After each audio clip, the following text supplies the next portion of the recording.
Hi, it's Jason DeCanio once again for another episode of Jay's Retro Toys and Games. It's Monday, March 14th, 2022. Episode 6 is upon us, and I remember I told you on the last program that we were going to be talking about a famous toy that was very popular in the early 80s and has been with us for the past 40 years. In fact, these toys are so cute, and they start out as babies and then they grow up, and every kid wanted one so badly. Whether you were a boy or a girl, this was a unisex toy because they made these toys for boys and for girls. Yes, we're talking about the Cabbage Patch Kids right now on Jay's Retro Toys and Games.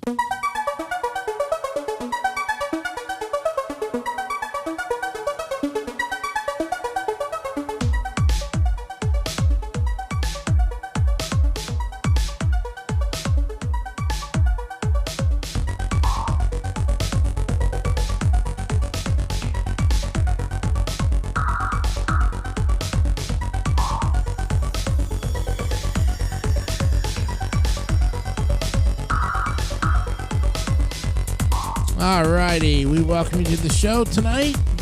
We hope that you had, we missed you for a while. I know things were just kind of up on the wall there.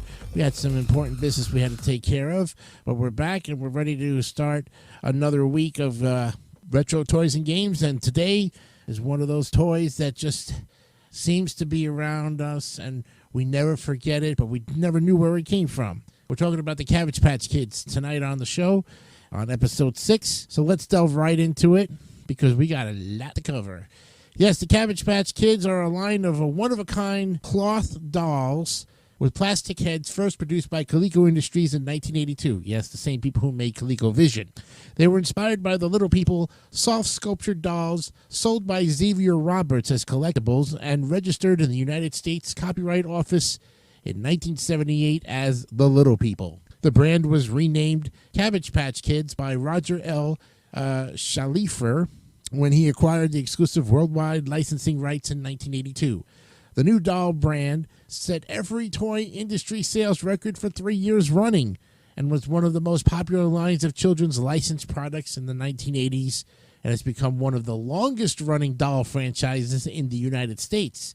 The characters and graphics created by Schleifer and developed by his company, Schleifer, Nance and Company, were used on all Cabbage Patch products, ranging from children's apparel, bedding, and infants' wear to record albums and board games. According to court records, that's the OAA versus Toy Loft, Roberts, being a 21-year-old student at a missionary school in North Georgia, discovered craft artist Martha Nelson's doll babies. They came with a birth certificate and adoption papers. With the help of artist Debbie Moorhead, he hand-stitched dolls called the Little People.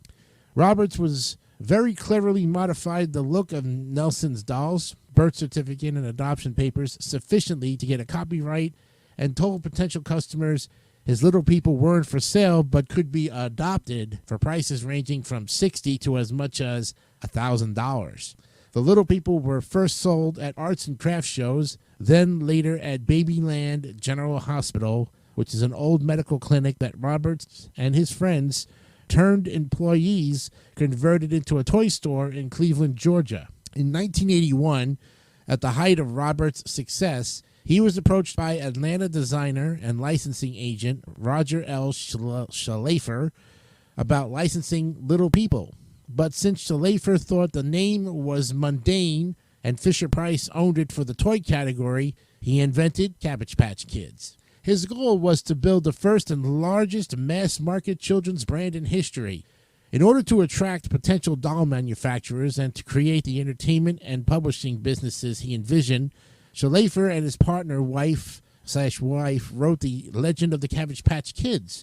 To make sense of how special cabbages gave birth to Cabbage Patch Kids, Schleifer invented bunny bees, the bee-like creatures that use their rabbit ears to fly about and pollinate cabbages with magical crystals. Since Roberts insisted on being a character in the story, Schleifer created him as a curious 10-year-old boy who discovered the Cabbage Patch Kids by following a bunny bee behind a waterfall into a magical cabbage patch, where he found the Cabbage Patch babies being born in a neglected garden.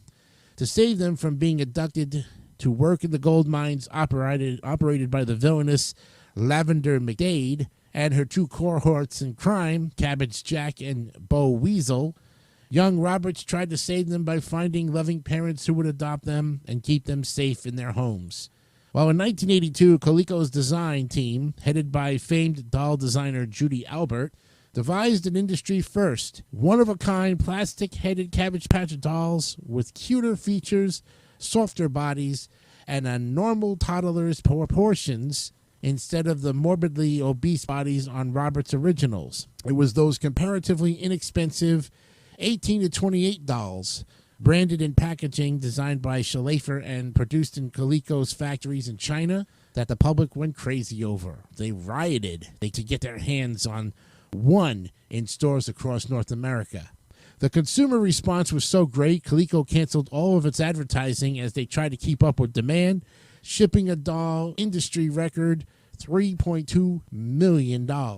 A huge success, but minor compared to 1984's sales of dolls and Cabbage Patch branded merchandise, children's apparel, bedding, sleepwear, books, and countless other products that generated an industry record $2 billion in retail sales across North America, Europe, Japan, and New Zealand.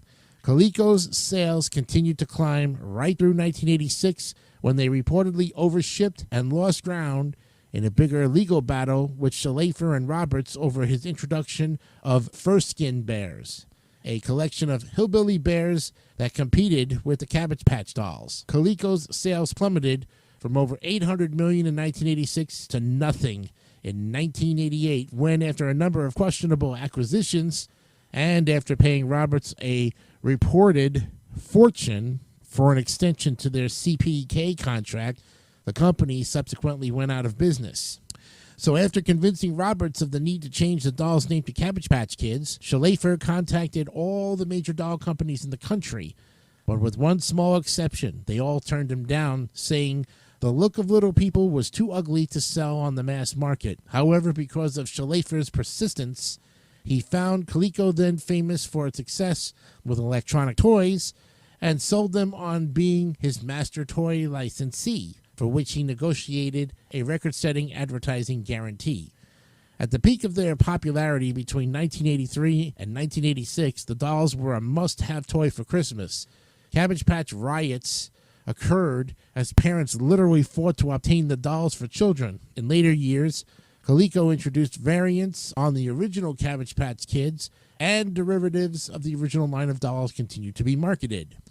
When Coleco was producing the dolls for the North American market during the 80s, they provided technical assistance to other doll manufacturers in Panama, Europe, Australia, and Japan who wanted to use their molds.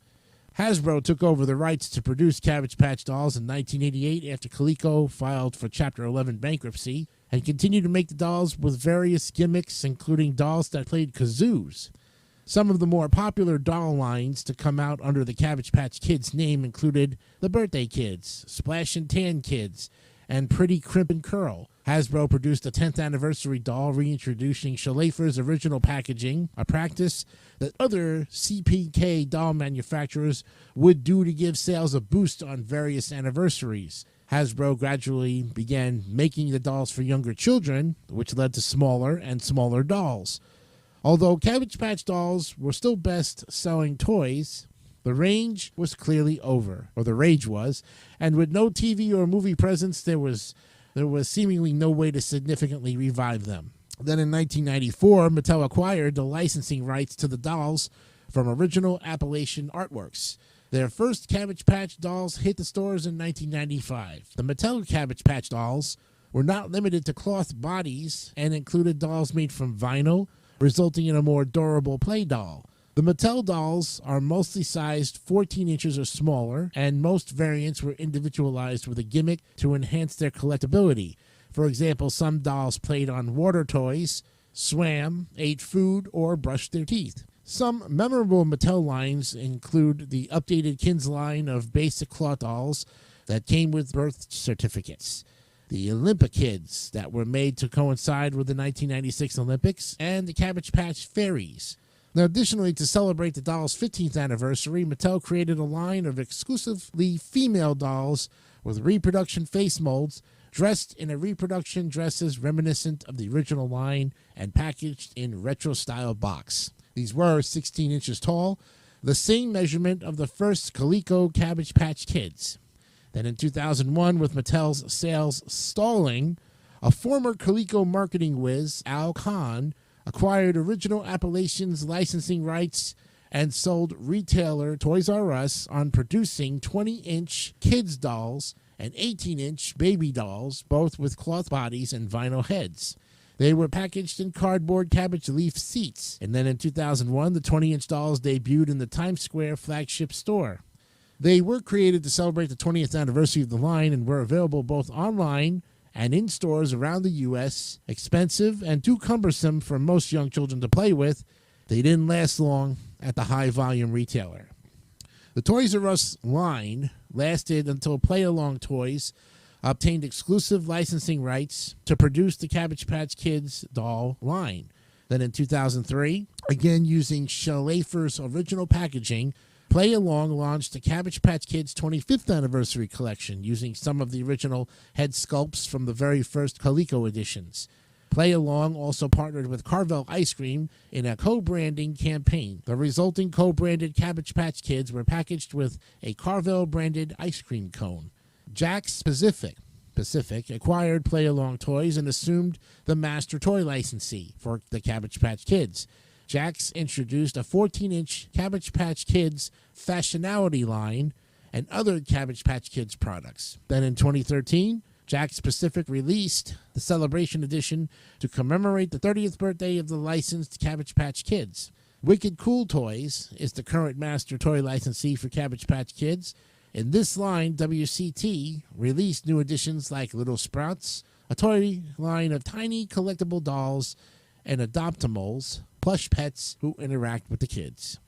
The original 1982 Cabbage Patch Kids license agreement with Coleco Industries was negotiated by Roger L. Schlafer doing a business as Schlafer Nance & Company, the exclusive worldwide licensor for original Appalachian Artworks Roberts Company at the time. Now, following Schlafer Nance & Company's signing of Coleco Industries, SN&C designed and or directed the design and quality of virtually all CPK branded products produced by its over 150 CPK licensed manufacturers, including Coleco. They included the first children's licensed character diapers and low-sugar cereal, children's apparel, bedding, stationery products, books, backyard pools, and thousands of other children's products, generating over $2 billion in retail sales for 1984 alone. Total sales during the Schlafer's 6-year tenure exceeded $4.5 billion, more than 10 times the total revenues of Cabbage Patch Kids merchandise and entertainment in the 30 years since, and the latter of which never made the impact Roberts claimed it would under his direction in the November 1983 edition of Esquire magazine. And while sales of the dolls and other licensed products declined precipitously in the late 80s, the dolls have become a mainstay of the toy industry and one of the few long-running doll brands in history. You also have porcelain Cabbage Patch Kids. These are limited edition dolls. They were available from Applause Gifts and later by direct mail from the Danbury Mint. They have a rigid fabric body with porcelain legs, arms, and a head. You have the talking ones. Babyland General Hospital, which is the birthplace of the little people, is located in Cleveland, Georgia. You don't buy Cabbage Patch Kids, you adopt them. That's what they are. Kind of like Build-A-Bear is today. There were lawsuits, and they got over the legal battles. One of Mattel's lines of Cabbage Patch Kids dolls, the Cabbage Patch Snack Time Kids, was designed to eat plastic snacks. And the product safety, of course, the mechanism enabling this was a pair of one-way smooth metal rollers behind plastic lips. The snacks would exit the doll's back and magically appear into the backpack. The mechanism could be deactivated by releasing the backpack. While they were extremely popular during Christmas of '96, the line was voluntarily withdrawn from the market Following an agreement between Mattel and the Consumer Product Safety Commission in January of 1997, following several incidents where children got their fingers or hair stuck in the doll's mouth, leading to safety warnings from Connecticut's Consumer Protection Commission. And then it gives a timeline of what we just talked about with the Cabbage Patch Kids. And you can, of course, read that. And there you have it, folks. A brief but very quick look at the Cabbage Patch Kids. What a great way to go. They have an official site. You can also look at the Urban Legends reference pages on Cabbage Patch Kids Legends. And they also have death certificates also, too. So, and then there's a great story from collectdolls.about.com, which is whatever happened to the Cabbage Patch dolls. Then there's the secret history of Cabbage Patch Kids. Ooh, there's so much more to uncover with external links and so many references that you can, if you're a really good researcher on this stuff, it would take you hours and days to look at all of this. But it's a great thing to have just a little brief 15 minutes, and we got it for you right here on Jay's Retros, Toys, and Games.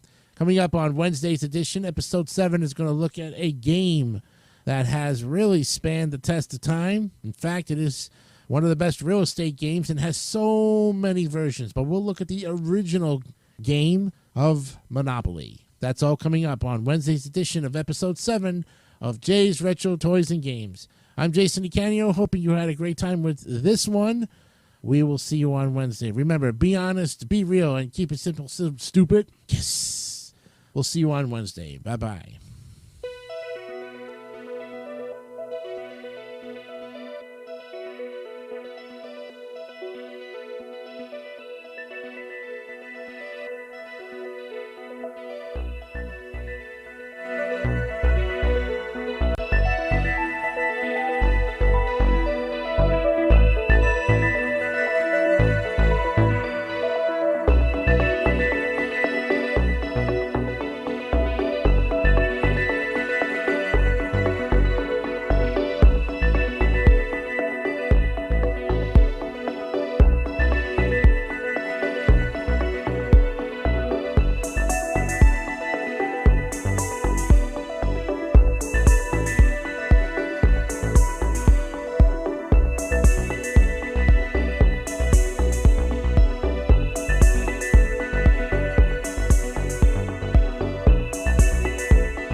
Don't forget to subscribe to the David3000 Network for great more content like this one.